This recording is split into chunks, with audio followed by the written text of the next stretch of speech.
Hello दोस्तों, नमस्ते, प्रणाम। आप लोग कैसे हैं? मैं अपने यूट्यूब चैनल में आप लोग का स्वागत करती हूँ। हमारा वीडियो देख रहे हैं तो लाइक सब्सक्राइब शेयर ज़रूर करें दोस्तों, लाइक सब्सक्राइब ज़रूर करें।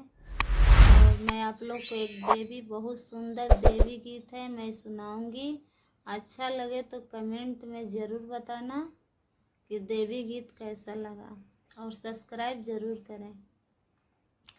कौनी हाथ सोबे मैया के नारियल चुनरिया हो, कवने हथवाना शोभे जंघी तलुअरिया हो, कवने हथवाना शोभे जंघी तलुअरिया हो, कवने हथवाना बाएं दाते शोभे मैया के नारियल चुनरिया हो, दहिनवे हथवाना शोभे जंघी तलुअरिया हो, दहिनवे हथवाना शोभे जंघी तलुअरिया हो, दहिनवे हथवाना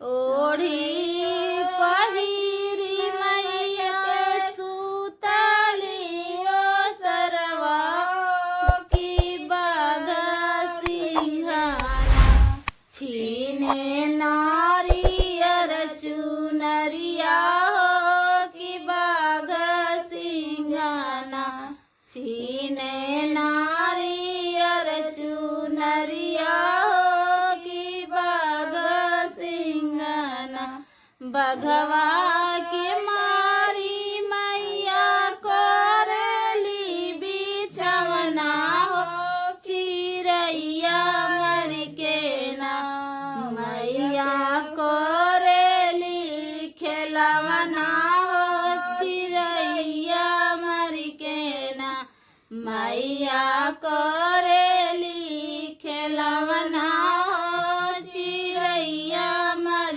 के ना। कौनिया शोभे मैया के नारियल चुनरिया हो, कवने हथवाना शोभे जंघी तलुअरिया हो, कवने हथवाना। हेलो दोस्तों, हमारे वीडियो को सब्सक्राइब ज़रूर करें। और गीत मेरा देवी गीत है, कैसा लगा कमेंट में ज़रूर आप लोग बताइए।